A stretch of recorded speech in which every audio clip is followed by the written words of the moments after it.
Hello, and to welcome all of you to the Today is Your Day show. I am your host, Jonathan Davis, and I am so excited and elated that you decided to join us today. This is going to be an amazing show. Y'all, this is June. We're almost at the end. We're almost at the end of June. I hope this month has been an amazing one for you. I hope that you have stepped out of your box and done a lot of things that you haven't been doing, started those lists or those items on the list that you said that you would start at the beginning of this year. But I want you to know it's not too late.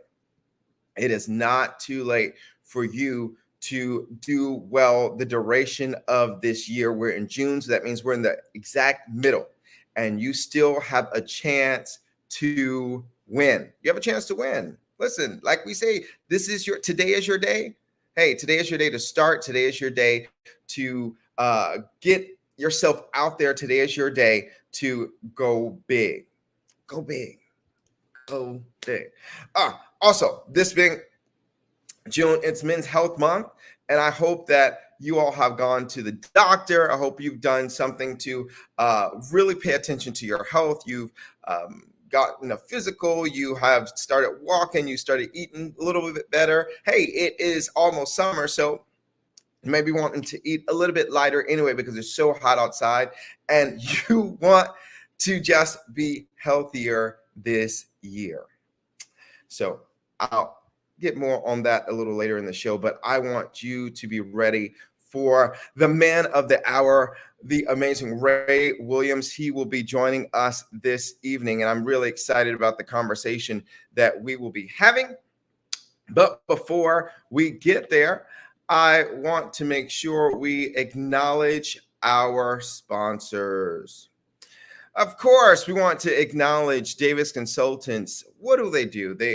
They are a speaker, they're branding assistants, life and executive coaching, CEO mentorship, neurolinguistic programming, business ministry consulting. Listen, if you want your life to change or your business, organization, or ministry, these are the people you need to call. DavisConsultantsGroup.com. That's www.davisconsultantsgroup.com. There is a new segment for the Today is Your Day show called Grow Your Business. Actually, it's people, things, someone, and things you need to know. And it's a way to grow your business.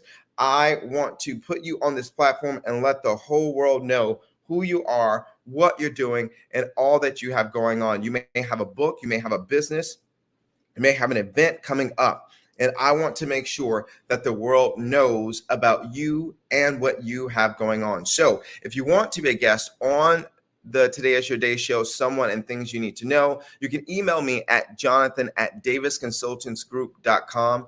That's jonathan@davisconsultantsgroup.com. I want to thank our main sponsor, the Proclamation 101. Go to YouTube and click on subscribe. Also, click on the bell so you won't miss any of their programs. They go live every Thursday at 8 p.m. Eastern Standard Time. They have an amazing time and great Bible study that just brings those pages and those words to life. It's very interactive. It's just like the family sitting around having Bible study.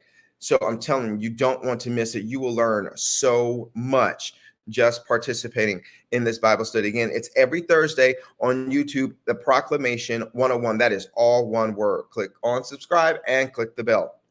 Also, Kimberly J Ministries offering a prayer school, a 5-week course. This is something you don't want to miss. Registration ends on August 31st. So you still have time to go register now at KimberlyJMinistries.org.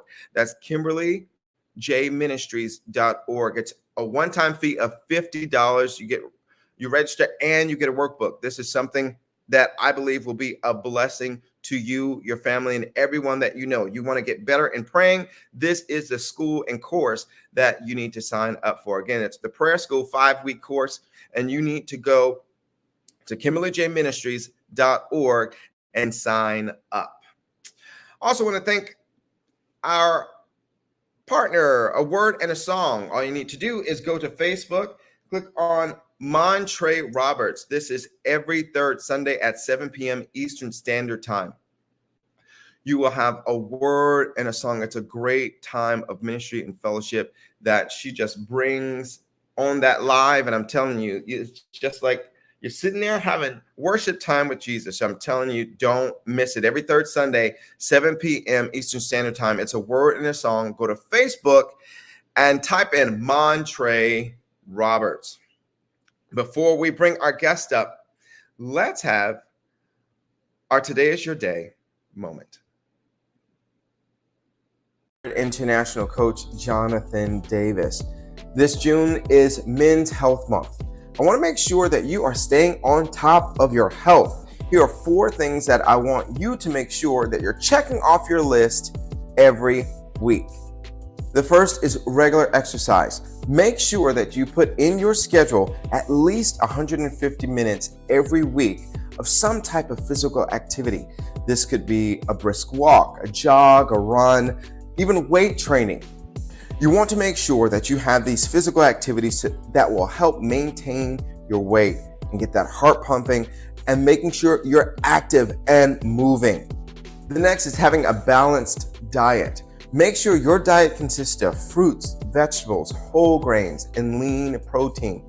These are good things that will continue to make sure that you and your body stay healthy. The third is checkups and health screenings. When's the last time you had a physical or went to the doctor? Make sure you are staying on top of your cholesterol, your blood pressure, and those vital health markers. And lastly, your mental health awareness. Make sure you're staying on top of your stress awareness, making sure you're getting adequate amounts of sleep. Hey, and also getting the support that you need. You're not in this alone. So make sure you are staying on top of your health. This is the month to do just that. But I want you to make sure that your life and your lifestyle is keeping you in the direction of great health all year round. Remember, today is your day.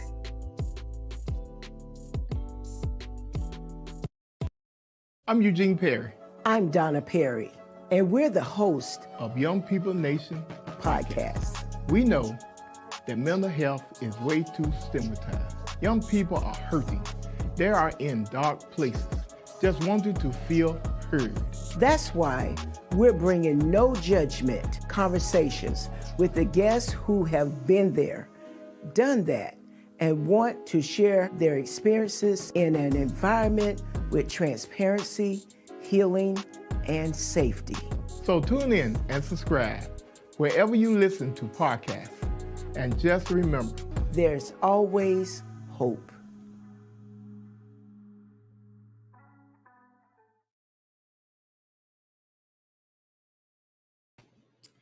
There is always hope, and I hope that you join them every Thursday at noon Eastern Standard Time, checking out the Young People Nation podcast. They also have a YouTube channel, same name. Go to YouTube and type in Young People Nation, click on subscribe, and click on the bell so you don't miss it. Those are our Today is Your Day moment sponsors, and we thank them for being a part of the Today is Your Day show.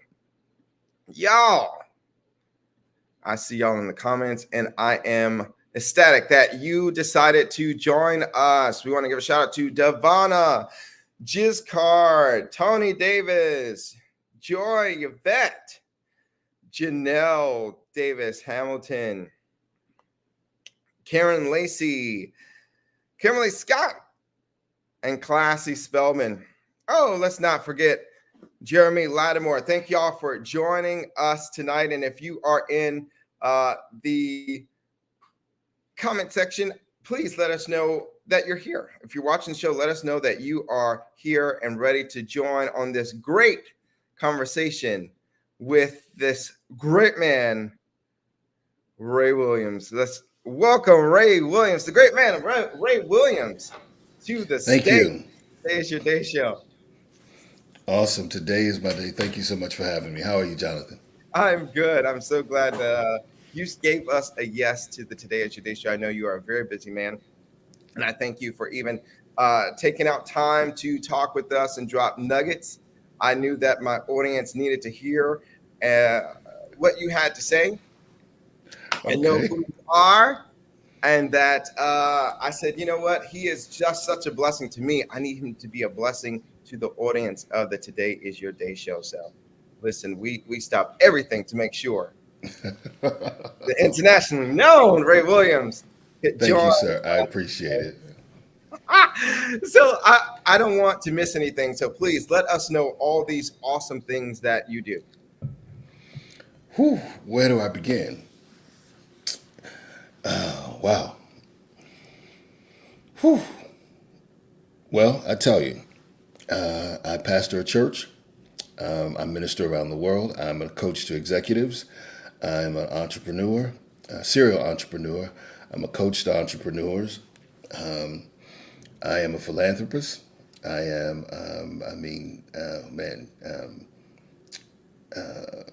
Jesus. I'm trying to encapsulate all of this. Yeah, Long list, it's a see? long list. It really is a long list. But I'm in the people business. So whether I'm empowering people on a business level, whether I'm empowering people spiritually, whether I'm empowering people in their personal life, I am in the people business. I believe that the greatest investment that one can make is in people. And so whether I'm coaching executives on taking their companies to the next level, or coaching the small business person, I'm a marriage mentor. I have I call it a ministry because it is my ministry. My ministry is people, but it's a business whereby I do marriage mentoring to take people from where they are in their marriage to where they'd like to be.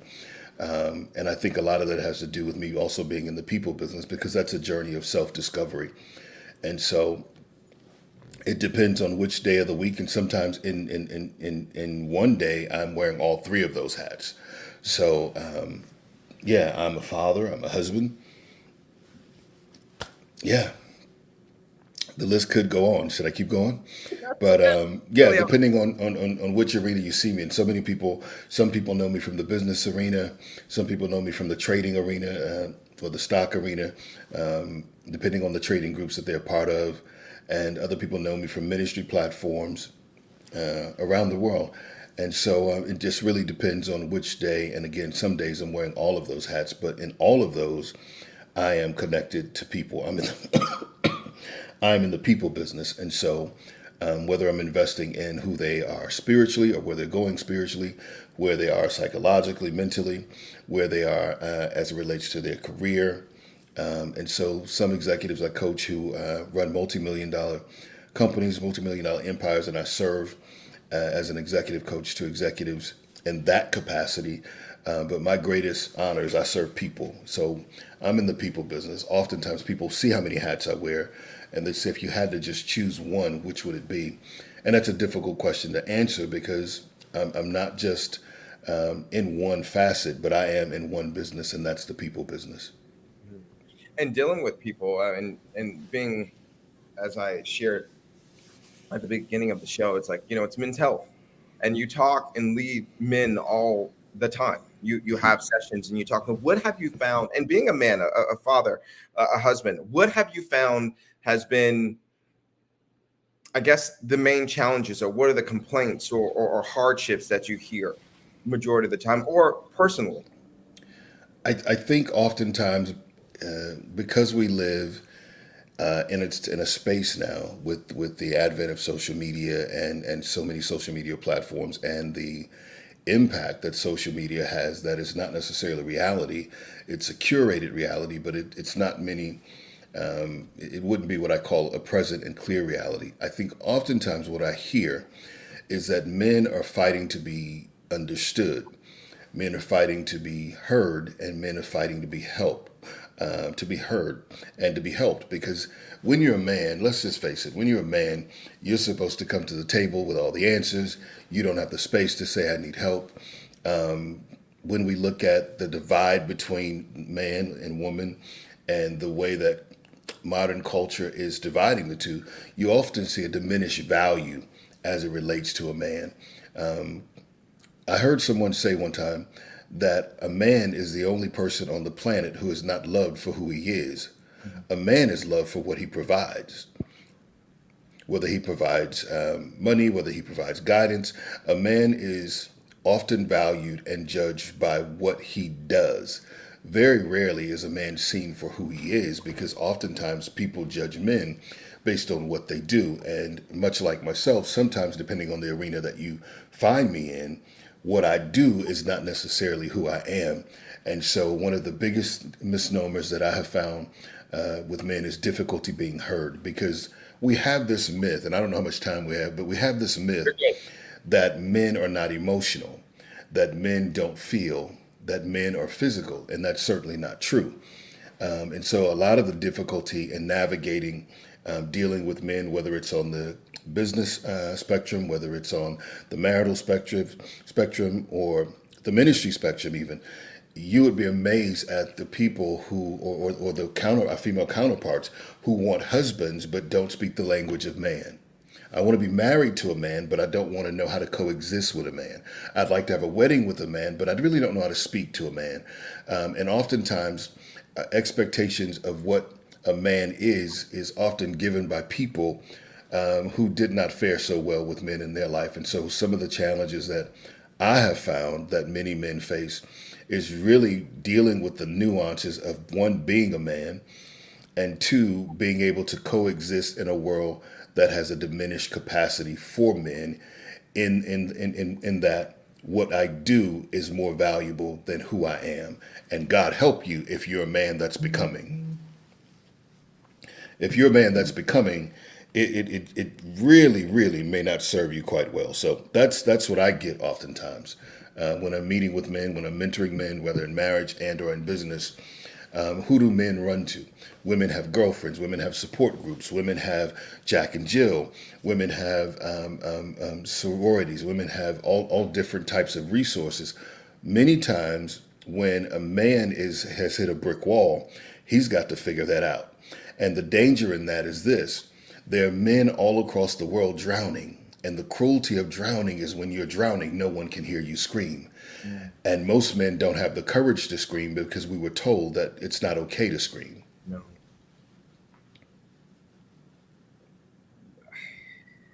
So Yeah. you want my masculinity, but you don't want it in its totality. You want the image of what my masculinity is without being able to see me holistically. That's a struggle, because how do I live up to the image of what you think a man is while I deal with the humanity and the human factor of what a man is? Or I like to say it this way: we're busy talking about what a man is when we really should be exploring who a man is. Expound on that. Well, when you look at it from a holistic perspective, when you hear people talk about manhood and masculinity, it's often tied to a function: what he does, what he has, where he works, all that good stuff. Very rarely do we look at who he is, what makes him him, what makes him tick, how is he wired, how does he feel, how did he come to be who he is, and how did he become to be what he does? How did he come to do what he does? What price did he have to pay for it? Because people assume that when you do something great, that it costs you nothing to do it. When the truth of the matter is, in order for me to do something great, I have to be something solid and be something strong. And it's very difficult to appreciate my what while you diminish my who. You love my Rolls Royce, you love my private jet, but you may not necessarily invest in much time into getting to know me. And so the what of a man is often overshadows the who the man is. And so when people, like case in point, when a woman meets a potential husband and she goes home and says, "Oh my God, I met him and I think I'm in love," they go, "What does he do? What does he do?" And based on what he does, they will esteem a certain level of value to him and a particular level of respect based on his vocation. And so, in that cycle, women are often trained to look for what a man is and not who a man is. And the danger in that is this: when we get married and go home, you will ultimately find that what I do is a byproduct of who I am, and you fell in love with the what, and now you wake up to the reality of the who, and sometimes it's not equally as favorable. Because men, we're taught to become a what? Be a man. A man does this. A man provides. A man don't cry. Well, wait a minute. So you teach me to walk around and function like something that you don't give me permission to develop into.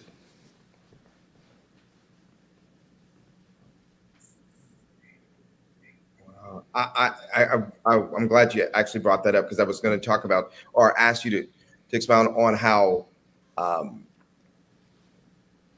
that we have to show, and then we have a question from the audience, how we have to show lack of emotion, like how you taught or how you just shared that we're taught not to cry. Men or boys don't cry. It's like, Show me a man that doesn't cry, and I'll show you a man who's a liar. Show me a man that doesn't cry or can't cry, and I'll show you a man that hadn't found himself. Show me a man that does not have permission to cry, and I'll show you a man that is suffocating inside. Show me a man who does not find the freedom and the space to do something that is natural and that is express himself emotionally, and I will show you a man that is prepared to damage everything in everyone's path. Not because he intends to. He has not been given permission to be who he was naturally designed to be. Men don't come prepackaged different than women, outside of gender, gender specifics. But who says a man doesn't feel? So if a woman can express herself emotionally and the man cannot, how can the two of us coexist harmoniously and cohesively when you have the right and the liberty to be expressive and I have to suck it up and follow the pattern? You get to find you, I get to become what they said I should be. Not who I said, not who, what they said. So I don't have permission to cry. And so when we deal with that, I was sharing with someone a couple of days ago that oftentimes when you look at the statistics, men commit suicide more than women, statistically. Now, here is the thing. No one wakes up in one day and says, I want to jump off of a bridge. I want to, unalive myself. No one does that. At some point, the man has become so inundated with his inability to be expressive, his inability to find a release, if you would, and to express himself and to say, I'm not okay, and to shed a tear. And so now he is unalive, and people are going, what happened? Well, he didn't get that way overnight. This was something that took time. This was something that took energy. This was something that happened over a period of time. And so when men are not okay for a long period of time, everything around them is in danger. Now, here's the danger of that. You want a man that does not cry, and you want a man that is not expressive until you wake up to a man who is full of rage. And when you begin to express and he has not been taught how to handle your expression and his rage comes out, the brother who was taught that, listen, a man does not feel will often hurt everyone else's feelings. Because I don't have a value for feeling, because I've been taught that that's not what a man does. Be a man, suck it up. Well, wait a minute. I need to process. I need to think it through. I need to be in touch with my inner me, and I need to discover who I am so that I'm empowered to better do what it is I do. do you feel like it's too late once we become men? And, we're taught this as boys, but do you think it's too late once we become men that to change our thinking in that aspect of not being able to cry, not being able to show emotion, because that shows weakness? I mean, do you think that it's too late? Well, I'm a firm believer that it's never too late. It's never too late to make a change. When you know better, you should do better. And the reason I say when you know better, you should do better is I don't like to say that when we know better, we do better, because I can know better and then not know how to do better.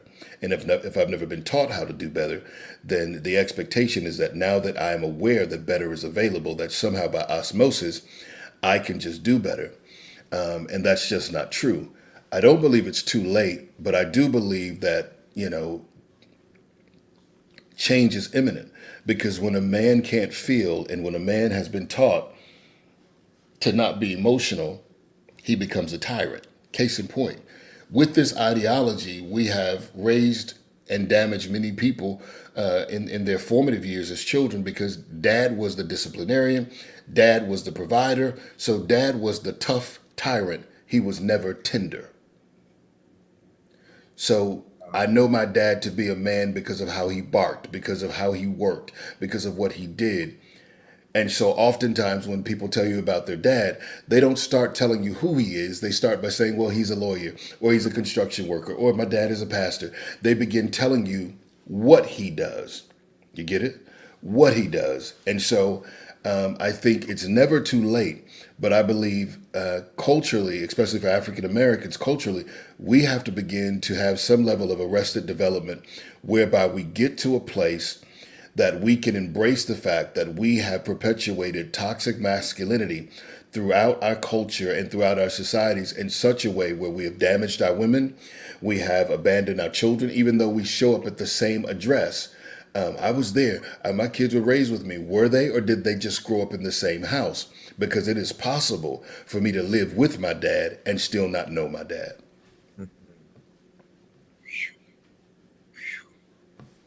Before I ask this question from the audience, because I see a lot of women in the comment section, what is it something that the women can do to kind of help that? Let's say someone's married or in a relationship of some sort.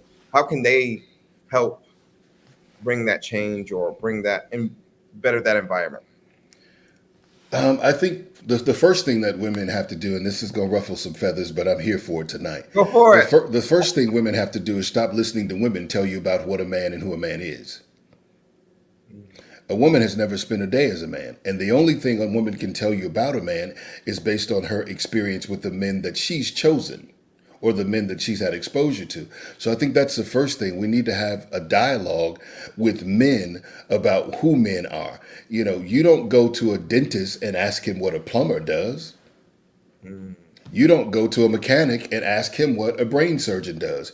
You go to the source. So the first thing we got to do is undo this pattern of my mom's going to teach me what a man is. My grandmother's going to teach me what a man is. The worst thing you could do is get advice on what to do with a man from a woman. I've never spent a day as a woman. I couldn't tell my daughter how to be a woman. I have no idea on what it takes to be and to become a woman. I know what I like in women. I know what I'm attracted to in women. I know what I require if I'm going to share my life with a woman. But I do not understand the nuances of navigating femininity. So why would I seek to be, an authority on womanhood? It just doesn't work, And so I think the same works conversely, is we have to be in a place whereby when I want to know about a man, I need a man to be able to help me explore how men move, how men think, how men feel, how men operate. So I think that's the first step. The second step, I believe, is that we have to be very honest with, our choice in men as it relates to women. You hear women say there are no good men, or all men are this, or some men are this. No, sweetie, it's been your choice in men. It is not that all men are bad, because I'm wondering how did all the bad, no good, ruin your credit, slap your mama, kick your dog men wind up at your house? So-and-so got a good man, and so-and-so got a good man, but somehow every man you get happens to be from the bad batch. I would submit to you that it has less to do with the man and more to do with your choices in males. And I don't want to touch that, because we're born a male. We didn't have choice in that. We have to choose to become men. And as we choose to become men, we have to have mentorship. Mentorship, which empower from other men who empower me to be a better man, or to give me the blueprint to manhood. Because being born a male, I didn't have a choice in that. That was God's doing, not necessarily not mine, not necessarily my parents. And so I think that's one of the things that we really, really, really have to key in on. Because I have learned in my marriage mentoring over the years, You know, a lot of women who say they want to be married, they don't necessarily want a marriage, they want a wedding. Ooh. They don't want a marriage because they're not prepared for marriage. They want a wedding and they have not equipped themselves to deal with the nuances of having a husband. I just want the wedding so that I can go to church and say, I have a husband, my man, my man, my man. Now, here's the key. Here's the key. You got the, you know, here's the thing. Here's the thing. You cannot be so eager to be married that you wind up in the wrong wedding. And I'll leave that right there. That was good. But don't leave it because that was good. Let's Don't leave it. Yeah, Others. you're so eager to be married that you wind up in the wrong wedding. You wind up at an altar with someone that you're not prepared to submit to, that you're not prepared to support, because we're told that men don't need support, that men don't need empowerment, that men don't need encouragement. And so we subscribe to this. And so the man goes to the altar with all of the cares of the world, all the stresses of the family, all the responsibility of the house. And is there anything left for me to really be me? Because so often we are taught that, case in point, I'll say it this way. We are taught sometimes that it's okay as a man to work 60 hours a week, to work 80 hours a week, to work all the overtime, to provide for the house, to provide the car, to put clothes on the kids' back, and just go home, get a plate of food, go to bed, get up and do it all over again. Now, we're great at providing. We're not great at producing, because we don't produce a generation coming behind us that's better than us. We don't produce an environment and cultivate an environment at home that is safe for everybody. We don't produce an environment within our home lives that say, I am present, because it is one thing to be a provider. It's another thing to be a producing present provider. I not only provide, I am present. I produce an atmosphere that keeps you safe. I produce an atmosphere of correction. I produce an atmosphere of nurture. I produce an atmosphere of love. I produce an atmosphere of deference. I produce an atmosphere of empowerment. I produce an atmosphere of optimism. It is, if you keep the house there and the lights on, but you cannot build the people in the house, I submit to you that you failed as a man. Just because you paid all the bills don't mean you were the man. When a daughter goes off to college and she's looking for a boyfriend and she's looking to date and looking for a husband and she's never had that talk with her father, I have failed her. I have not produced an environment that empowered her to date. So when she goes off and some joker takes her for a fast ride, then is it his fault or is it my fault that I didn't equip her with enough game to be able to discern, hey, listen, my daddy told me about brothers like you. I'll pass.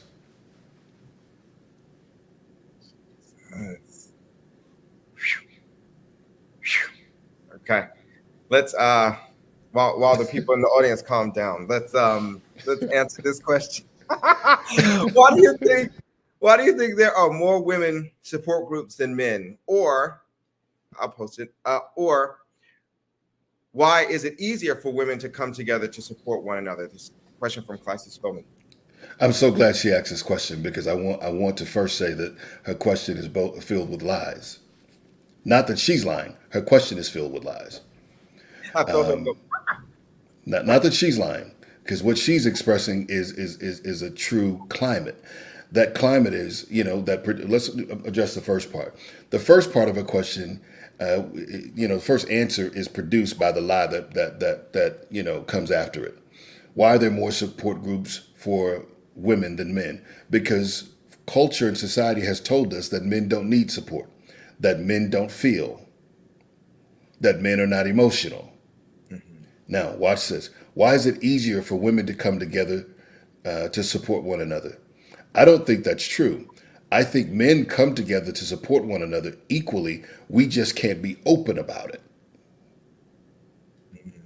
You get it? If I go support my brother who's in crisis in the middle of the night and he's got a crisis and I'm saying, listen, bro, just sit tight, I'll be there. Then I'm going to support another man. I'm going to be there for another brother in crisis. My sexuality will come into question. My commitment to my family will come into question. And so oftentimes, because people don't see it, doesn't mean it doesn't exist. I believe men support each other as best we can. And maybe it's not seen as much is because men are not comfortable saying, I need some support. So I don't think it's easier. I think it is done less, but I do believe it's equally as easy, provided that we have enough strength and inner fortitude to say, you know what, I need some help, I need some support, I need some brothers, I need some wisdom. So, and I think the latter part of her question is a part of what has produced the narrative that we currently have, and that is we don't need support.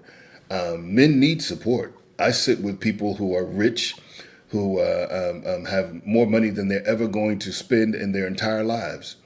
And yet they don't have the freedom to be expressed and to be self-expressed and heard in the multi-million-dollar homes that they pay for. So they call a person like me so that they're able to express themselves. This is good. This is good. And I want you all to know in the comment section, Classy had a question. If you have any questions or comments, please jump in. This is a conversation we're all having together. And this is some good talk. This is some good talk. I had a question that I received. How do you go against the grain to be successful as a man in today's society? Say that again. How do you go against the grain to be successful in today's society as a man? The answer is in the question. Go against the grain. It's just that simple. I would not be who I am today if I conformed. It's okay to be a pioneer. It's okay to break the rules. It's okay. Good evening, Reset. This is Today is Your Day. This is not Reset. Well, I'm glad they're here to support. Big shout out to Reset Church, the greatest church on the planet. But I think you do just that. You go against the grain. I'm a firm believer that people who give pushback get stuff done. People who give pushback, they are innovative. You can't just tell me that this is the way it's done without me asking why. Just because it's the way it's always been done doesn't mean that it's the best way for it to be done, and doesn't mean that there's not a better way for it to be done. And so I think how do you arrive at that place? You first have to arrive at a place of freedom within yourself where you don't need validation from other people. You don't need other people to tell you, you're the man, you're doing a good job. Before I came on the broadcast, there's a song that I listen to called I'm the Man. Whenever I'm really prepared to do something big, I listen to that song so that I can hear me say I'm the man. I don't need you to tell me I'm the man. I'm the man that God created me to be, and I remind myself that I am the man. I am capable, I am strong, I am creative, I am innovative. And guess what? I am all of those things whether you endorse me or not. You get what I'm saying? So the first thing you have to do is release yourself from the box that you allow people to put you in. And the second thing you need to do is realize that I don't need permission to be great. I don't need your permission to be great. You don't mean that much to me. I don't mean you any harm, but I don't need your permission to be the authentic, my authentic self. I don't need your permission to be great, and you certainly don't mean enough to me for me to put my life on hold until you release me to move. And so that coupled with confidence, but you cannot have confidence in what you are. You cannot have confidence in a farce, in an image. Confidence comes from authenticity. I know who I am. I know what I'm capable of. I know what I produce. So when I walk into a room, I'm not looking to cower down so that I fit in. I'm not looking to fit into the landscape. I'm looking to be the landscape. Now, for some people, they will say, that's arrogant. Well, that's debatable. Who would I offend by becoming my own landscape? If my confidence offends your insecurity, it's more your issue than mine. Because if I'm creating a landscape, I'm creating a landscape that makes space for me to empower other people to be a part of said landscape. And so it's not a selfish perspective. It comes from self-perspective, though. And there's a difference between being selfish and having self-perspective. I can't give to others what I don't have for myself. We have a question from the audience. Donna Perry says, what is going on with these men killing their wives, mother their children? I don't know. I can't answer that question because I don't believe that there's enough statistical data to support that that's a true statement. I believe that we have some incidents where that is happening, but I don't know, per capita what that data is. We've seen a few incidents of that, but I don't know that, that that's a trend or a thing. I would say whenever a person gets to a place where they're willing to kill the woman they love and their children, clearly that person is in distress. That person has some mental health, is in the middle of a mental health crisis. That person may have anger, may have rage, because they have not been taught that you need to express that. You need to be self-expressed. That person could be at a place where they have reached wit's end and they can't tell anyone. Remember when I said, when you're drowning, no one can hear you screaming? A person doesn't wake up on Wednesday and say, I'm going to kill my wife and children. That is a combustion of something. That is a process. People get there over the place of time. And when they have a mental health meltdown, they get to a place where, they snap. Now, I noticed somebody said it's demonic. Well, I agree from a spiritual perspective. There may be some demonic, emphasis there, but I'm real big on not being so quick to label everything demonic when people are in distress and they have not been helped. Because, how can I say this? In the black church, we spiritualize on things that we should deal with psychology of. We should be dealing with the psychology of a thing, and we will spiritualize on a thing so to the point where we don't call a thing, and where we pray for people, and prayer is good. I'm a man of prayer. I'm a man of faith. I believe that. I'm also a man of the couch. You might need a prayer and a therapist. You may need a prayer and a couch to lay on. You might need a prayer, a pastor, a bishop, a Bible, and some place to lay your head and say, I'm not okay. Everything ain't a demon. See, I think every church should have some mental health professionals on staff, because oftentimes we demonize something that is a mental health crisis. And while, yes, I do believe a mental health crisis has some demonic implications, I believe that part of the deliverance process is therapy. Now, I know for all of the people who know me on the spiritual side, they go, I thought his answer would be so much different. But this is a great segue that I wanted to talk about, or you talk about, the big T word, trauma, which I think a lot of us have in our lives. And I think a lot of that can deal with or lead to those incidents happening because we don't deal with them. I'll say it like this. I was at a clergy conference, a pastor's conference once. And in the conference, they were doing mock interviews with pastors, with leaderships. These are apostles and bishops and prophets and senior pastors. And we were being interviewed, and someone said, one of the questions that the news reporter posed was, what do you do if a woman in your church is being physically abused, her husband's beating her up, and she comes to the church and she tells the church that she's being abused? Out of the 20 people interviewed, one being me, 19 of them said, I would pull them together. I would pray and seek the Lord for a plan of action. And I broke the mold and said, I would first get her to safety. I would first send someone to distract him while we sneak her out of that house, get her someplace safe. Then we could pray with her while she is safe.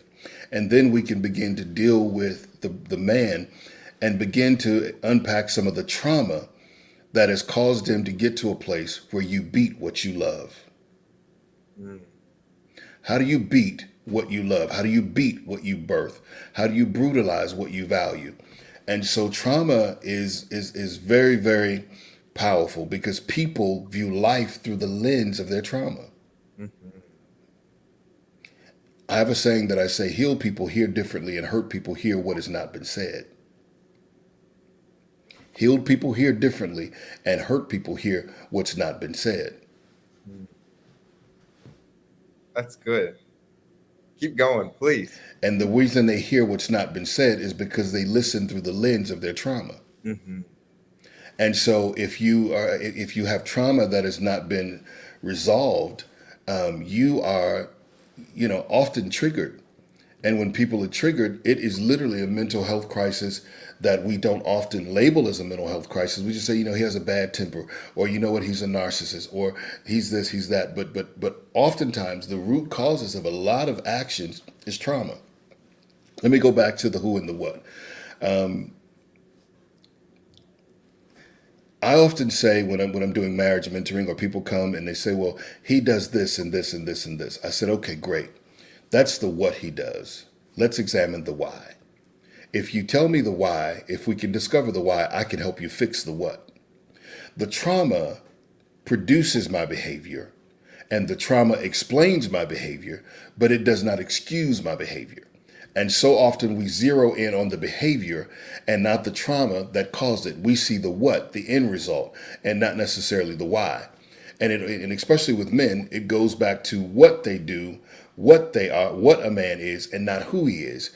If this man has been damaged in his formative years as a boy, he's going to damage every woman he comes in contact with. Not because he means them harm, but you are dating a trauma trophy. There's some brothers, they're just trauma trophies. We look good, we smell good, we drive good, we have great sex, and we're just a trophy filled with trauma. You put a trophy in a trophy case, and the trophy gets to look good, it shines, but what about the trauma? And so I think oftentimes we don't have the conversation enough about trauma. What's your name? What's your sign? What's your favorite food? Where do you want to live? How many kids you want? What's your trauma? What's been the most traumatizing event in your life? How did you overcome it? Have you overcome it? What's your greatest sorrow? What's been your greatest pain? No. And, we have mostly women, I'm thinking, in the audience. So, when's the last time you were on a date and you asked a man a question about something that required you to know him and his vulnerabilities, beyond what he does, beyond what his dreams are, beyond what car he drives? Have you ever asked him, have you been abandoned by your parents? Have you ever been molested? No one asks those questions. Do you have trauma here? Was your dad an alcoholic? Or you an alcoholic? How do you cope? Where did you learn to cope? What are your coping mechanisms? Do you have triggers? What are those triggers? How do you respond when you're triggered? Do we have those conversations? And the truth of the matter is we don't, with men especially, because at the end of the day, we're dealing with the what and not necessarily the who.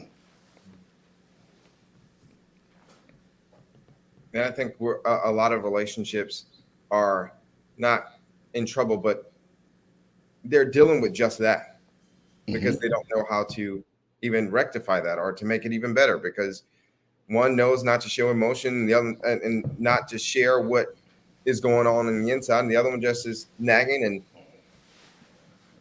And Well, one is told not to be emotional, and the other is not taught how to control their emotions. then Now imagine putting that together. I can't control my emotions, and you can't expose your emotions. So you can't expose what I can't control, and yet we're supposed to live in harmony.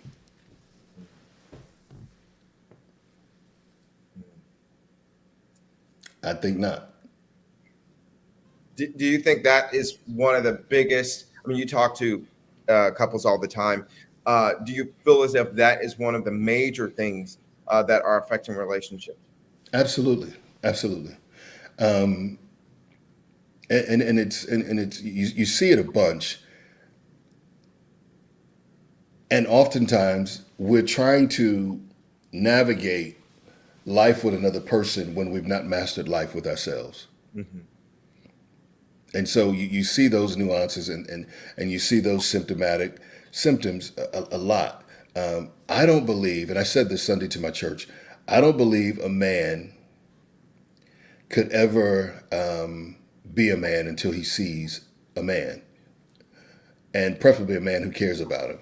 And so oftentimes when it comes to the wisdom from people in church, And I'm not knocking the church. I love the church. I'm an officer of the church. I'm an apostle in the Lord's church. Ministry is a part of what I do, but ministry is a part of who I am. So make no mistake about that. I want in no way for people to their takeaway to be he's anti-church. Not at all. Well, maybe I am anti-church. I'm anti-church. I'm pro-ministry. So let me say it that way.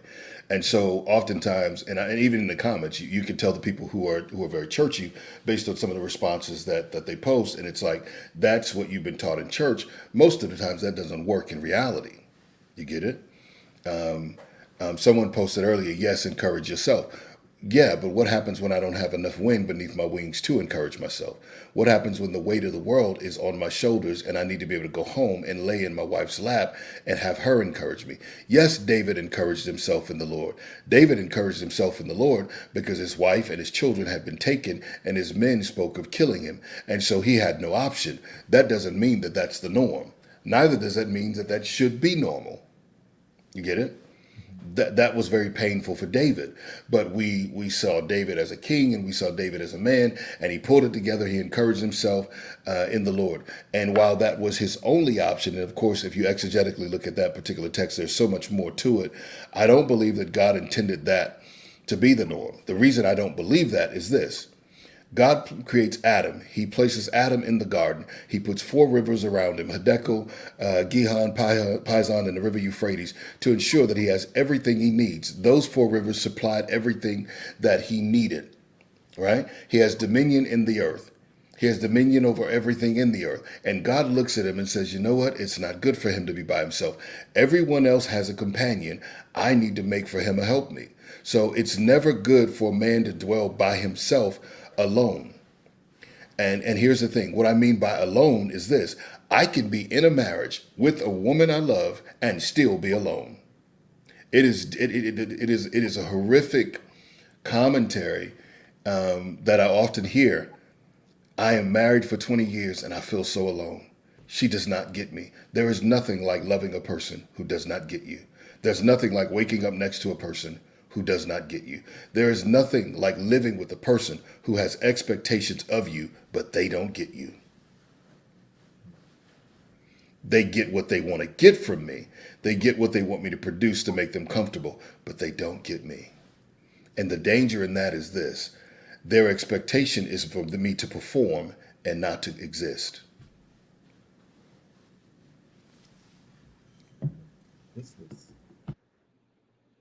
I love that when you make these powerful points, it's like, I need some water.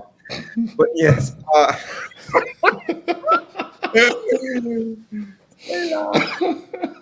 So in this and dealing with the trauma and dealing with these things that we have been sharing and the things that the men have been dealing with, do you feel that we're able to start over?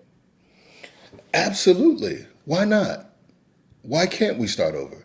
We live in an era where we have more resources, more information, and with the advent of the internet, free information. We are too informed to be so dysfunctional. We are far too informed or have far too much access to information to still exist so dysfunctionally. We can start over, but the road to starting over begins with acceptance. The road to starting over begins with acceptance, and we have to accept that we've not always gotten it right. That maybe what I was taught was not right, and I was taught that by well-meaning people, but it doesn't mean that what they taught me works well. Right.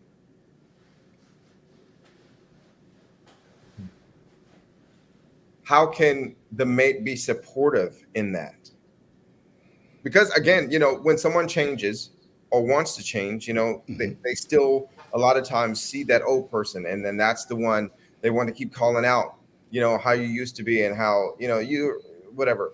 And how can the mate assist the person in that starting over or that change? Wow, that's a great question. How much time we got to unpack it? It's okay. It's okay. Come on. Okay. People need to hear it.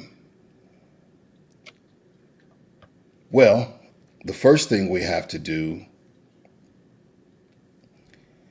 is apologize. Which one? If I hurt you, I have to accept the fact that I've harmed you and that I've damaged you. And so if I have damaged you, part of your healing needs to be my responsibility. So how can a spouse aid the same way that if the roles were reversed? When I realize that there needs to be a change, I give enough grace, I give enough space, and preferably a very safe space. And what I mean by safe space, I don't mean this new buzzword, because now things become a buzzword and we use it so out of context that it's ridiculous. And like nowadays, everyone's a narcissist, even though they don't fit a narcissistic profile, but it's a buzzword now. Now, safe space is a buzzword. People are calling spaces safe, and people are going into those same so-called safe spaces, leaving with more damage than before they arrived at the so-called safe space. And so part of creating a safe space is beginning to have a dialogue where you can hear me and not what you want to hear from me. That you can hear me holistically. You don't have to agree with me, but I think you could start by hearing your spouse, hearing your mate, because you can't help who you can't hear. You can't help me if you can't hear me. Bottom line, if you cannot hear me, you cannot help me. Because if you can't hear me, you don't know what help I need or what type of help it is I'm looking for. And if you can't hear me, you may not understand the magnitude of my hurt and what it will take for you to get me to a place of healing or to aid in my healing. And so I think the important part is we got to start with dialoguing, healthy dialogue, honest dialogue, open dialogue. And again, I'd like to say this again. I want you to hear me and not what you'd like to hear from me. Hear me without judging what you hear, but hear me at face value and hear me with the heart to understand and not respond. And so that's the first step. We got to have some very honest and engaging dialogue. And then we have to become more practical and solution based. One of the disheartening things about Christianity today is that we don't necessarily have metrics to grade our solutions. We just say in Jesus' name, but is that solution working? Do we have metrics in place to know whether this is working? If it's not working, do we need to make some adjustments? And so I think we have to give grace and make room for adjustments. We have to go and approach hearing people and hearing them, even if it's something that hurts for me to hear. I think for many men, and I find this in my marriage mentoring, for many men, they're not heard. Like I have one person who says, when my wife hears a portion of what she thinks I'm going to say and it doesn't align with what she agrees with, she cuts me off and I never get to finish. So she never fully knows how I feel, because the moment she hears something that could allude to something she may disagree with or may make her uncomfortable, he's cut off. And so that put them in a place where their communication has really become scarred for several years, and we're just now beginning to recapture their ability to connect and to communicate. And so essentially, she's been sleeping next to a man almost 40 years that she's getting to know in the last year. You cannot coexist with someone that you cannot hear. You cannot live harmoniously with someone you cannot hear, and you cannot help who you won't hear. And so I think, the first part is being able to hear and hear what I said, and not necessarily something that having to feel something that you agree with. The second part, I think, is we have to put in place metrics that can charter my growth and present a very honest picture as to whether or not I'm making progress. It sounds good to talk about having a safe space. I want to talk about how significant changes you see since you've been in that safe space. That's what I'd like to talk about. Since you found the safe space, What tangible changes have you seen? Are there metrics in place to tell me if this place is really safe?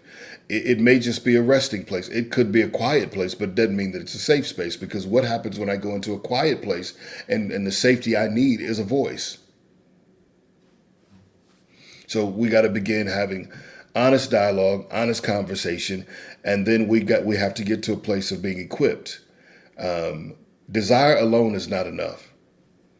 Desire alone is not enough, because if all you have is desire, you cannot develop a discipline. And if all you have is desire and you have no development, you cannot develop a discipline that will get you to destiny. And so desire alone is not enough. I desire to be a good husband. Good. Who taught you to be one? What book did you read? What class did you take? Whose marriage are you shadowing? What are you looking to imitate? You want to be a great wife. Good. Who taught you what a wife was? Have you seen a great wife? Yeah, my mom and dad were married 50 years. Were they happy? Did you ever talk to them about their marriage? They came to the same home, pulled up in the same garage, and hated each other. They just didn't let the kids see it because they didn't want you hurt. Did they even like each other? Do they love each other? Are they nice to each other? Are they intimate with each other? And I'm not talking about being physical or sexual.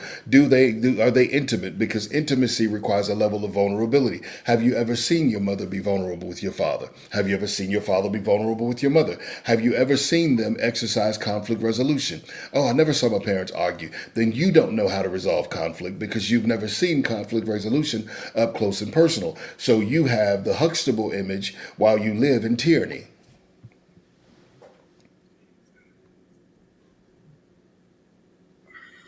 Man, you got people crying in the comment section, but it's okay. That's Please don't cry. I'm sorry.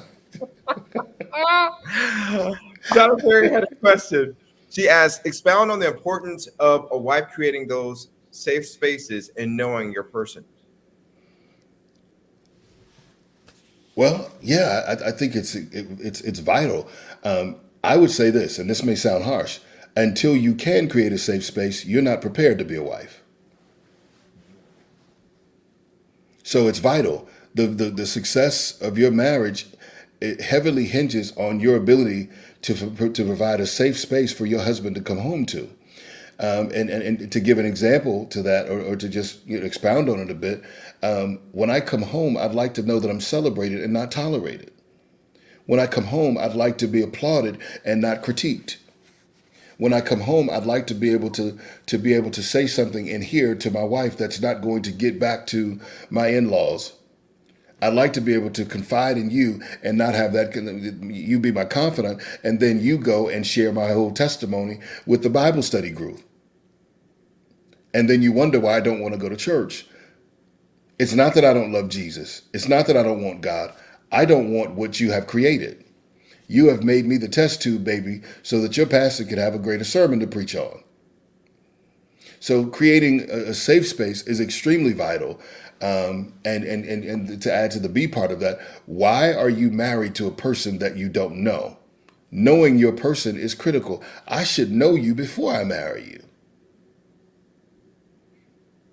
How are you married to someone and you're talking, well, I'm getting to know my person. Once you marry me, it's a little late to get to know me. You probably should have done that prior to it. And the reason that's important is this. Oftentimes we rush into things that God didn't ordain. Some people were intended for you to date and not marry. Someone was supposed to take you to the movies and take you out to dinner and court you, but that wasn't necessarily your husband or your wife. So knowing your person is vital. Creating a safe space. The scripture says it like this: a wise woman builds her home. Who builds a house without a roof? If you build a great mansion with no roof, when the storm comes and rain comes, it's going to wash away everything you put in it. Now, it's pretty, you've decorated it, but you have not made it safe to keep it from the elements. So you've built an entire mansion, but did not invest in a roof. Now, watch this. I want to use this as a parallel. You have invested in a wedding dress, the diamond ring, the bridesmaids, and all of this stuff, but you have not made an investment in your roof, your covering, the head of your home. He is the last considered. So you have built a great home with no roof. It's not a safe space. What's said in my house What's said at Pillow Talk should remain there. Are my vulnerabilities going to be exploited? Are my secrets going to be shared? Are my fears going to be exposed? Or can I come to you as my wife and say, listen, I need to say something so that I don't explode and damage us? You get it? I don't want to explode and damage us, so I need to know that you're safe. Men don't run away from marriage because they don't want it. Many men avoid marriage because they don't think it's safe. Because some women are fine, and they are gorgeous, and they are pretty, and they are feminine, and they're not safe.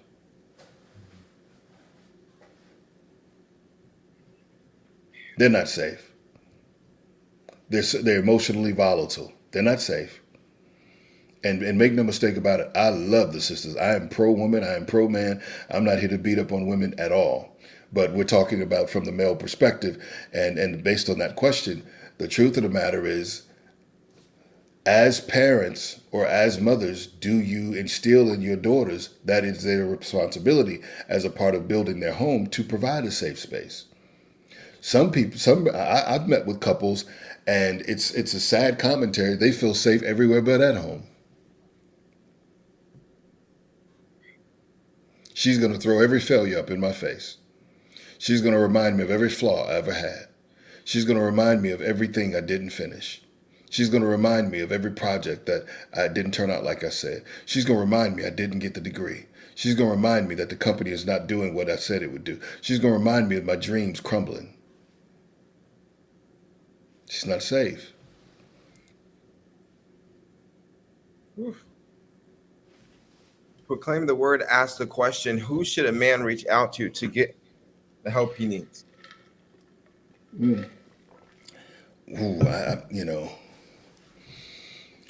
don't know if I have the answer to that question, Jonathan, because, it varies, the type of help you need is so specific to the individual that may vary. But if I had to say, you want to reach out to someone who has some integrity, who will keep your secrets. You want to reach out to someone who is honest. They're going to tell you the truth, whether you want to hear it or not. And you need to reach out to someone who's safe. Am I safe to be myself around you without you trying to create me to be someone else or cause me to want to be someone else? So I think if a man is married, now a lot of people say, don't you reach out to your wife? I wouldn't have a wife I couldn't reach out to. I don't want to wake up next to a woman who is not my first responder. I do not want to wake up to a spouse who is not my first responder. I am my wife's first responder. She is my first responder, and I wouldn't have it any other way. Reach out to someone who's equipped. Reach out to someone who is balanced in their thinking. Reach out to someone who is open-minded. Reach out to someone who is not judgmental.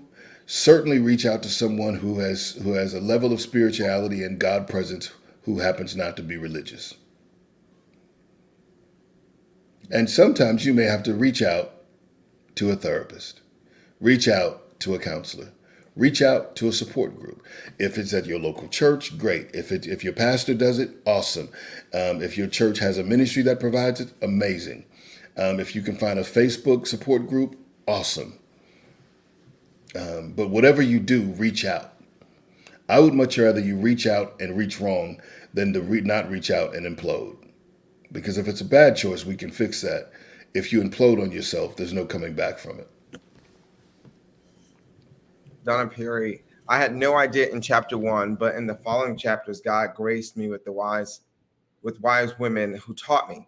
Just celebrate chapter 40 and love him deeper because I have a greater understanding. He loves me too. And she looked beautiful in her gown this past weekend. Awesome.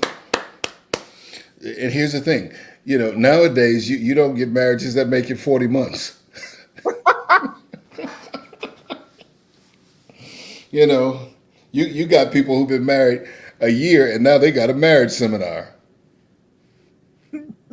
We got married 18 months ago, and now we want to share with you how to stay successfully married. Can I tell you something? You don't know what your marriage is until it's been tried. You don't know the value of your marriage until you've recovered from a break. Now, I know there's some people who would disagree with that. The bottom line is you don't know what you have until you've had to fight for it.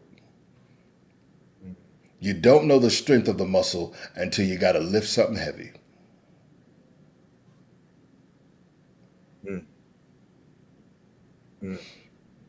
You have been blessing the people tonight. I did not know we'd be discussing this, but hey, I'm here. It's okay. I thank you for your openness. You said, let's just talk. And I said, all right, that's all I needed. Hey, I'm here for it. I'm here for it. So, and what would you, in all the things that we have talked about, what would you say if a man just walked on, just started watching, or a wife that needs to, I guess, aid her husband? What would you say would be some nuggets that someone needs to take home with them tonight? Say that again. What would be some nuggets on some of the things that we talked about tonight that a man that may be just joining, or a wife or a girlfriend, somebody that is aiding or helping their man be a better man, helping? Oh, that's simple. Go back and watch the replay. Of course. Also subscribe to today's subscribe to the page. Go back and watch the replay, because I don't think that I could give a quality answer, because we there's been so much that we've talked about, and it's been so encompassing. But if I had to just kind of encapsulate it, find yourself, become one with yourself, fall in love with yourself, develop and find the freedom to be yourself before you attempt to share yourself. That's good. That's for both men and women. How can the man be better for their man? Well, I'm glad you asked that question, and here's Me my too. answer. That's not a question that I can answer, because I'm not your mate. The way that you can be better for your mate is talk to your mate and let your mate tell you what they need. Then you get to tell them how much of the need you can meet. So the way that you're better for your mate is communicate effectively with your mate and allow your mate the liberty and the grace to share what it is they need, and then figure out if you can accommodate that. So the best way to be better for your mate is to communicate with your mate and ask them what their needs are. So you're saying, I mean, this is wild that I'm hearing this for the first time. So you're saying communication is key in relationships? Let me tell you something. I got a book coming out in a couple of months. Come on. On communication. Come on, plug. Without communication, your marriage is dead in the water. Without communication, anything that you're attempting to build is dead in the water. You cannot survive in life without communicating. You show me a person who can communicate, who does not communicate well, and I will show you a person who cannot maintain healthy relationships. Not because they're not good people, not because they're not loving people, not because they don't have a lot of love to give. It is very difficult to navigate life muted.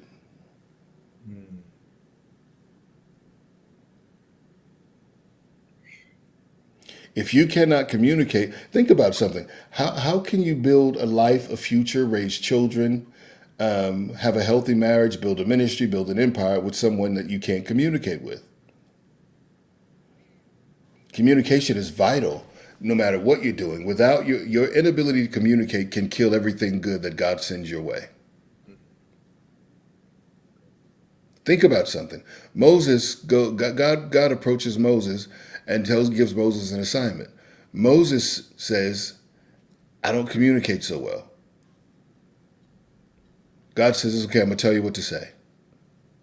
And then he sends his brother along to speak for him, to say what he can't say, because even God knows that someone is going to have to be able to communicate. Take the vision, write it down, make it plain upon table so that those that see it run with it. Communicate. You show me a business that has no customers or clients. They have not been able to market. Communication. Show me a business that when they first opened, people flooded it, and then they stopped coming. There was a miscommunication. Why? We came expecting one thing, one experience, and we got another. Clearly, there was a miscommunication somewhere. We were expecting fish, and y'all in here selling burgers. Miscommunication. What a letdown. No matter what you're doing, communication is important. And when we talk about relationships and marriage, communication is extremely important. Now, while we're talking about communication, we also have to understand that men communicate oftentimes different than women. Women are great at talking. I'm a great communicator. When you're communicating with other women, do you speak the language of man? You communicate well with your mama. You communicate well with your sisters. You communicate amazingly with women at your job. Do you speak man language? There is a difference. Not only communication involves speaking, communication also involves listening. I go to that in my book. You'll have to bring me back in a couple of I months, will. and I we'll will. go over the book. But because I don't want to give it all just now, just yet. But yeah, communication is vital. I spent years in the early part of my marriage wondering why I was not fulfilled, wondering why I was not getting the result that I'd hoped for. And I realized that we were not able to effectively communicate with each other. I was a talker, she was not. And I also had to realize that just because I was a talker didn't mean that I was a better communicator. It simply meant that I spoke more. And speaking is not necessarily communication. And I go into a lot of that in the book. You have to get the book. Chapter 1 is going to go knock you off your socks. So, communication is very vital. Without communication, you can't make it. You can't. Jaleesa Anderson says, I need to learn man language. Yes, Jaleesa, learn man language. Maybe that could be another book. It could be. Someone told me I should write that, but I got enough books on my plate right now. Well, let's do a Maybe conference. maybe we'll talk about man language. Everybody in the comment section is coming. You have Someone says, give us some insight on man language. listen. If that ain't God talking, you about to get that download tonight. Amen. I receive it. Come back on the show and talk about it. I receive it. I'll come back and we'll talk about man language. But yeah, who taught you to engage a man? Like I had a lady the other night in one of my sessions, and the husband was offended because he was in the middle of a debate, and his wife told him to shut up. She says, I didn't say shut up. I said, be quiet. I said, sweetie, same difference. You told a grown man in front of people to be quiet. Same difference. She goes, no, he says I said shut up. I said, that's because that's what he heard. He says, no, that's not just what I heard. That's what she said. She said, I was tired of it. They were bickering. They were going back and forth. And I just said, hey, be quiet. Just cut it out. In man language, that means shut up, sit down. You're a child. Wait. She saw no problem with that. She saw no problem in contradicting him in front of other people. The sky is blue. No, baby, the sky is gray. Okay, we'll go with gray because now I'm humiliated. And I often tell people, why would you marry someone you can't submit to? But that's a whole different conversation. And we're not gonna go there tonight. But man language, we'll come back from man language. But you have to speak the language of man if you want to live life with a man. And just like men have to speak the language or understand the language of women if we want to live cohesively with women. It works both ways.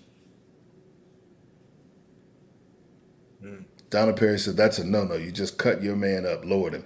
Absolutely. I totally agree with that. And that's why they've been successful for 40 years. Well, yeah, you don't, here's my thing. And this is not directly directed toward them.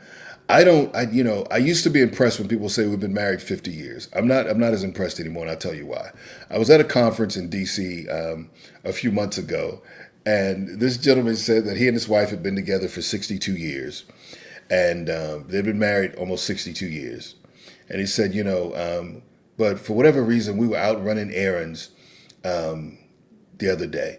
And I felt so good. She was on her side of the house, and I was on my side of the house because we just live on separate sides of the house. He said, and I sent her a text and said, I really enjoyed you today. I said, sir, that's not a marriage, that's a prison sentence. You have been with a woman at the same address for 62 years, but you live in a house that you don't even dwell together in. And you wanted to tell her that you enjoyed her company, but you did not think enough of her to go look her in her eye and say it. You sent her a text. I said, I'm not impressed with your 62 years. I want to ask you, how many of your years have been happy? How many of those years your wife has been happy to come home and happy to call you a husband? I said, if we ask your wife the those same questions, what would she say? He said she probably would not say, something that would paint me in a good light. I said, exactly. So time does not equal success. Time does not equal healthy. Time does not equal safe. There are people who've been married for 30 years and have been fighting the entire 30. Quality over quantity any day. And that's not directed toward the Perrys. I congratulate you on 40 years, because in this day and time, like I said, 40 months, that's a stretch. It's a stretch. Well, this has been good. You have definitely blessed a lot of relationships today, and I'm sure some lives as well. Please let the people know how they can get you on their show, get you to come to their church, get you to talk at their conference, or You can, they need you to be their counselor for their marriage. well, I don't do counseling. And, though I'm a counselor, I don't do counseling. I do marriage mentoring. Counseling indicates that you're trying to fix people. I'm not looking to fix people. I'm looking to empower people. I'm looking to show people a more excellent way to go about it.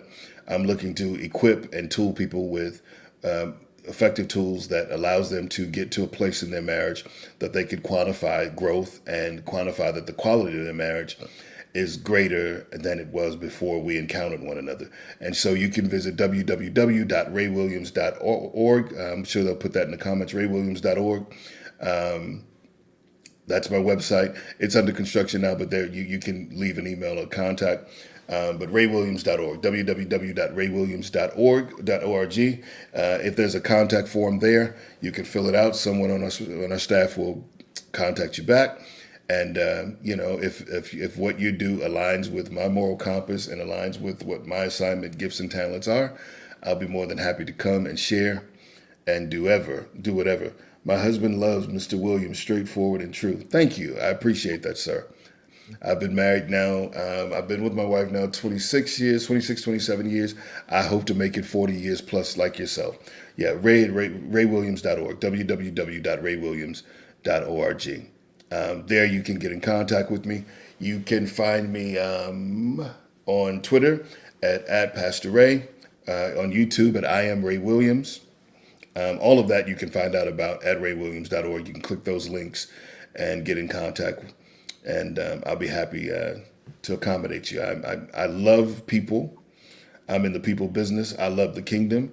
Anything that will allow us to advance the kingdom and empower God's people, I'm all for. So, yeah. Oh, please, raywilliams.org. How they Say can again? let them know how they can join you for the next 3 months. I mean, a few weeks. Well, awesome. It's on the screen there. You can join me for 90 days of prayer. Our church is leading a 90-day prayer. Well, I'm leading a 90-day prayer. I do it on the church's page, and the information's on your screen now. We meet every morning up until, I believe it's August 6th, August 6th or August 8th, somewhere in there. And we have 5 a.m. AMP. The reason I call it 5 a.m. AMP and not 5 a.m. prayer is because it's a mixture of prayer, prophecy, and intercession. So if you are a person of prayer, if you'd like to ignite your prayer life, if you'd like to just get revelation and wisdom from God, if you'd like to be in the prophetic flow, join us for 5 a.m. Amped. And it's every day for the next, until August 6th. We've been in 90 days of prayer. This is our victory lap. And so you can join us. Again, the information's on the screen. Jonathan has been so gracious to place it there. If you want to encounter my ministry and encounter my flow, join me every morning at 5 a.m. That's Central Standard Time, 6 a.m. On the East Coast. And I believe it is 3 a.m. on the West Coast.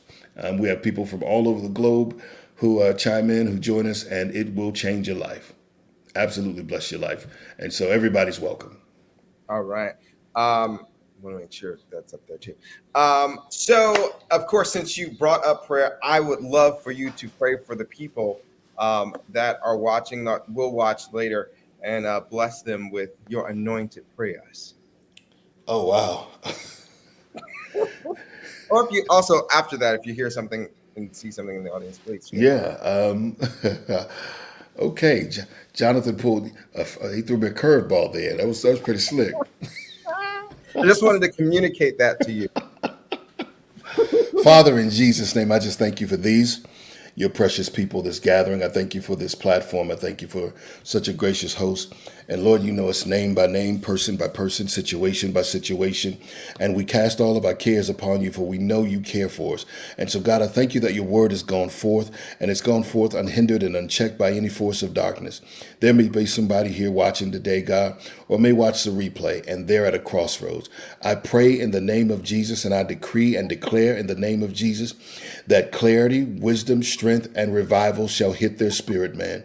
I declare for the brother who might be watching, he is at wit's end and doesn't know which way to turn. I pray that these words, the words that we've released today, the information that we've shared today, would be very pivotal in him making pivotal and crucial decisions for his life, for his marriage, for his family, and for his success. I declare in the name of the Lord Jesus that no weapon that's sent from the pit of hell prospers against us. We rescind every attack back to the pit of hell. We rescind it to sender, and I declare that you, your people, are blessed. We declare, Father God, that tonight we, your people, have sat at the table of heaven, and the bread of heaven has fed us until we want no more. We decree and we declare that you alone are glorified. We, your people, have been edified, and the enemy and all of his cohorts shall be terrified. In Jesus' name, the people said, Amen. Amen. So good. So good. amen. See, when it says, go ahead, drink that water, that anointed water.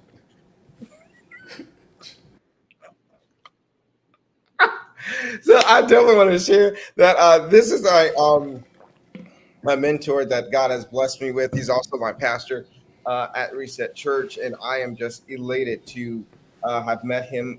Maybe one day, if he comes back home, we'll share our story on how God brought us together. But I definitely wanted to make sure that he came on the show and shared his nuggets of wisdom. He does it every day, and he has been doing it for the last 90 days at 5 a.m. I'm telling you, once you get up, you forget that it's 5 a.m.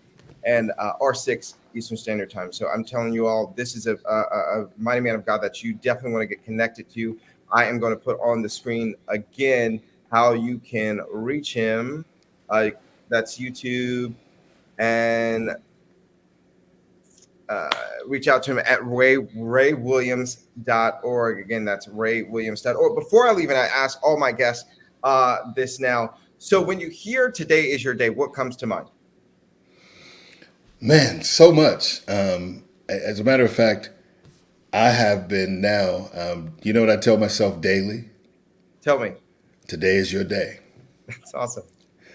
So when I hear today is your day, it means I own the day. I conquer the day. Today is my day. I own the day. The day has been built for me. God has curated this day for me. He set this day, the space in time aside for my well-being freely for me to pursue and to conquer. So when I hear today is my day, it means just that I have the capacity to own the day, to make the day produce for me all that I desire, and to make full use of my gifts, my talents, and explore my complete capacity so that the day renders me the results that I desire. That's good. Today is my day. It's my day to win. It's my day to overcome. It's my day to heal. It's my day to enjoy. It's my day to prosper. It's my day to purify. It's my day to unwind. It's my day to climb. It's my day to pursue. Whatever I need, today is my day. And I'm not limited to just one facet of the day. The entire day belongs to me. I have 24 hours in the day, and all God needs is a moment. And because I own the day, and he created the day for me, then everything that he created and everything he curated, that day needs to yield and render to my life. Gives a whole new meaning when you hear today is your day, when you look at it that way, right? Right, because clearly what I've been saying, it's okay. Made us all feel like our relationships are in shambles and everything, but it's great. That No. I don't. Listen. I don't want anyone to feel like your relationship you jump back. is. We're all better tonight or today or whenever they watch it again, because we heard from the great Chief Apostle Ray Williams, and we appreciate you. We appreciate you. Thank you so much, Jonathan, for being Yes. gracious. I appreciate it. I don't take for granted your time, man. I appreciate your time. I appreciate this opportunity. I really do. I've been excited about this for days, and today, I kid you not, the day could not go quick enough. I mean, I was moving. I'm like, okay, I got to keep it going. Today was just, I'm telling you, I was like, today is my day. I'm going to be on today is your day. It's my turn now. I'm coming. I'm here. And I got to be honest with you. My only disappointment is that we didn't have more time, because we're out of time. I'm not out of word, but we're just out of time. And I was like, man, I've been excited about this for the last couple of weeks. But today, for whatever reason, it could not get here fast enough. Listen, you've been a blessing to me. And of course, you're always welcome back on the show. You got Montre saying that she's single and scared now, but she is safe. So yeah, you've been dropping it. See, Montre, you have to be safe, and I'll tell you why. At least you're honest enough to consider whether or not you're safe. And if you're honest enough with yourself to consider that, it opens up a dialogue, even if it's just an internal dialogue, for you to make a determination to be safe, and then for you to pursue the equipping and tools needed so that you create a safe space. Man, it just comes right on out, doesn't it? Well, we again. See, if I keep doing this, and we'll be here all night, and that's okay, because that. If y'all Look, I just want to shout out Kimberly Scott. Prophets Kimberly Scott. I'm just appreciative of her presence. I could talk about Prophet Scott. I could talk about Kimberly Scott for a minute, so I'm just not going to do that. What a blessing. But yeah, she really is a blessing. Amazing woman of prayer. Amazing. Let me tell you what really intrigues me about Kimberly Scott.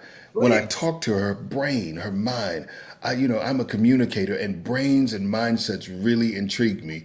And so in talking with her, I'm always intrigued. And she's always, you're such a blessing. And in my head, I'm thinking, you have no idea. You have no idea.